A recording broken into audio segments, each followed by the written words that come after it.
हमारे देश के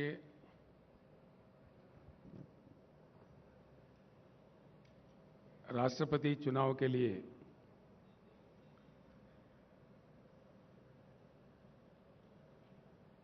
चुने गए सम्मानित नेता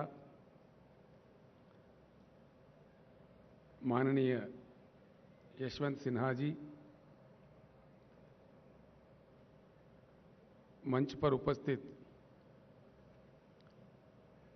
टीआरएस पार्टी के लोकसभा के नेता श्री नामा नागेश्वरराव जी, राष्ट्रपति चुनाव के लिए कोऑर्डिनेशन कमेटी जो बनी उसके चेयरमैन भूतपूर्व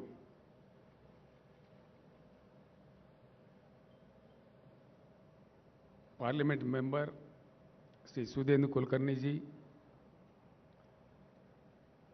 माननीय मंत्रीगण, माननीय पार्लियामेंट के सदस्य, तेलंगाना लेजिस्लेटिव काउंसिल के सदस्य और हमारे तेलंगाना विधानसभा के विधायक भाइयों बहनों, मैं आप सबको नमस्कार करता हूं। राजेश्वर रेड्डी के बाद फिर एक बार मैं यशवंत सिन्हा जी का हृदय से तेलंगाना जनता के ओर से, तेलंगाना सरकार के ओर से, हम तमाम के ओर से स्वागत करते हैं इस ऐतिहासिक हैदराबाद शहर में।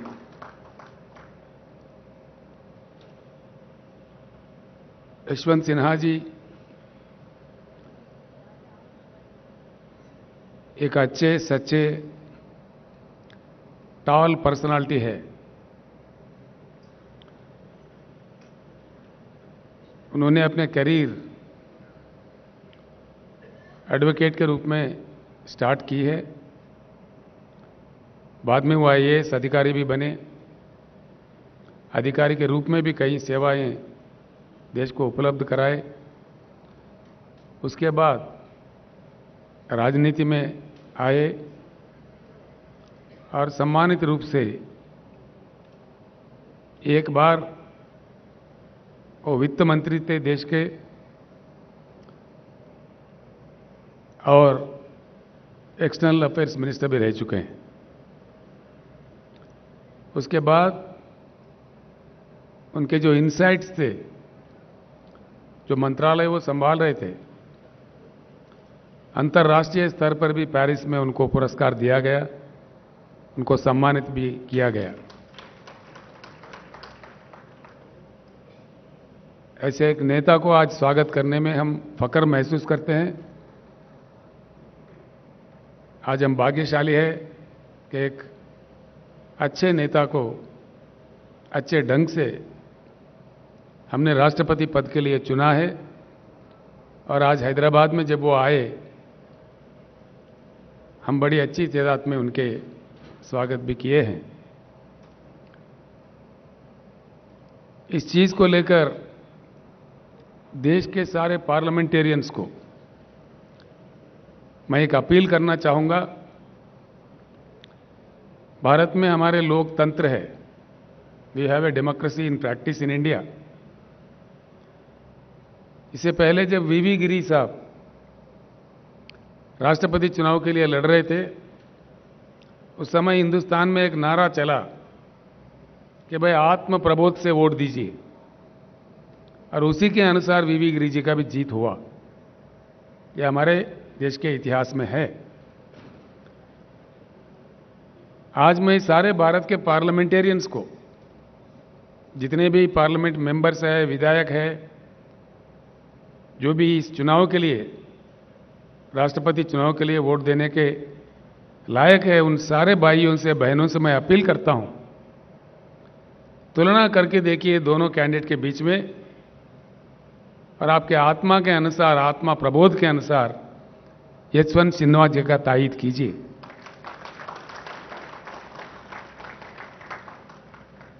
यशवंत जी, मैं दो चार शब्द जरूर कहना चाहूंगा। आशा करते हैं कि आप जीत जाए और देश का मान्यता बढ़े, देश का मान मर्यादा बढ़े। आप जैसे पर्सनालिटी जीतती है, व्यक्तिगत तौर पर आपका तो पर्सनालिटी बढ़ेगा ही, लेकिन देश का मान मर्यादा और बढ़ेगा। लेकिन क्या हो रहा है इस देश में? आज जो कुछ भी हो रहा है गलत हो रहा है। जो कुछ भी किया जा रहा है गलत किया जा रहा है। ऐसी स्थिति में देश को खामोश नहीं रहना चाहिए, आवाज उठाना चाहिए, सबको एकत्रित होना चाहिए और एक परिवर्तन ऐसा वैसा नहीं, एक उच्च गुणवत्ता वाली परिवर्तन। We need to bring in a qualitative change in Indian politics. It's the requirement of the nation today. आज के हमारे जो प्रधानमंत्री है वो आज हैदराबाद आने वाले हैं, 2 दिन के लिए यहां रहने वाले हैं।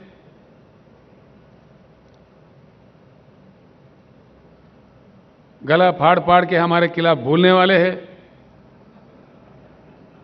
कोई बात नहीं, लोकतंत्र है, जो जिसके समझ में आए बोले, जो जिसको कहना है कहे। यही हमारा लोकतंत्र का मान्यता है। हम इतना ही कहना चाहेंगे, माननीय प्रधानमंत्री जी,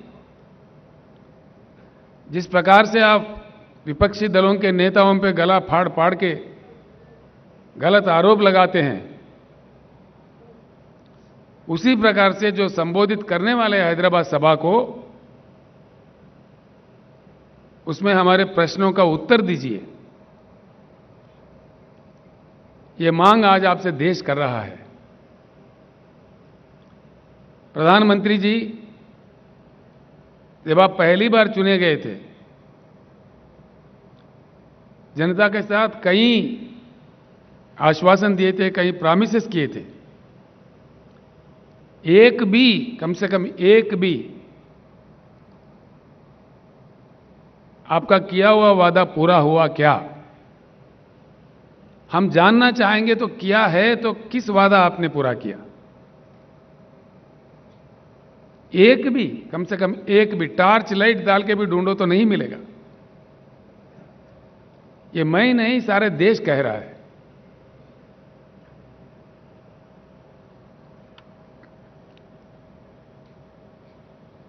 आप समझते हैं आपसे बड़ा बुद्धिशाली कोई है ही नहीं। ठीक बात है। किसानों के बारे में, जो हमारे देश का बहुत बड़ा हिस्सा है, देश के अन्नदाता है, आपने कह दिया कि किसान का इनकम डबल करेंगे।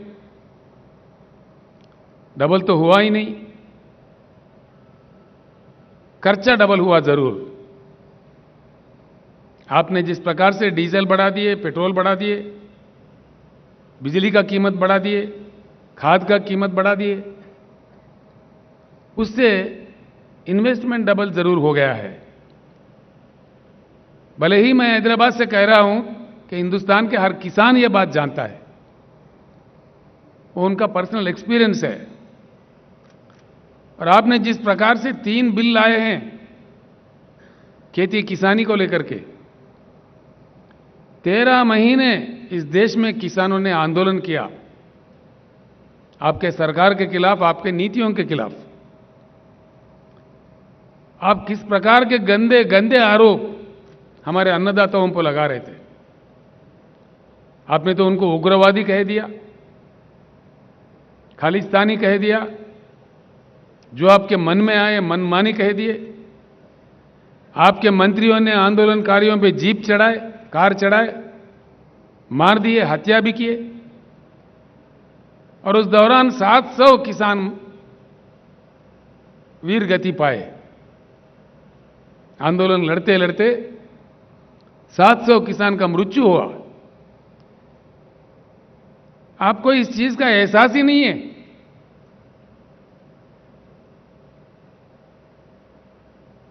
कोई दया नहीं है? क्या ये सच नहीं है कि 700 किसान मारे गए? यहां से मैंने ऐलान किया था यशवंत जी,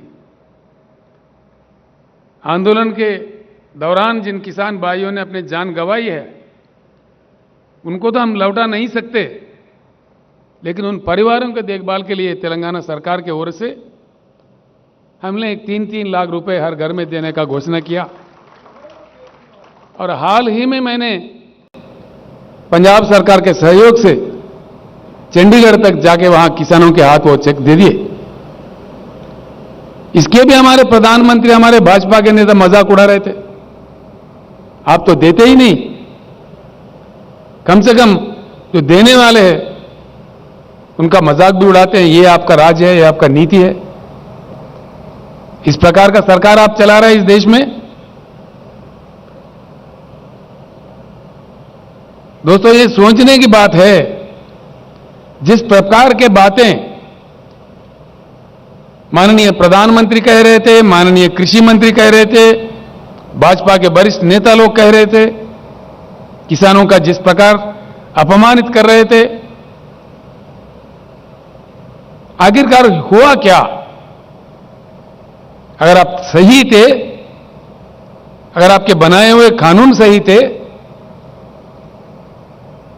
आखिर हुआ क्या? सारा देश के सामने आपको सर झुका के किसानों को माफी मांगना पड़ा।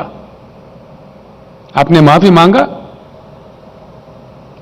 यह तो प्रधानमंत्री का आदत है, चुनाव के वक्त है मीठी मीठी बातें, चुनाव गुजर गया तो झूठी झूठी बातें।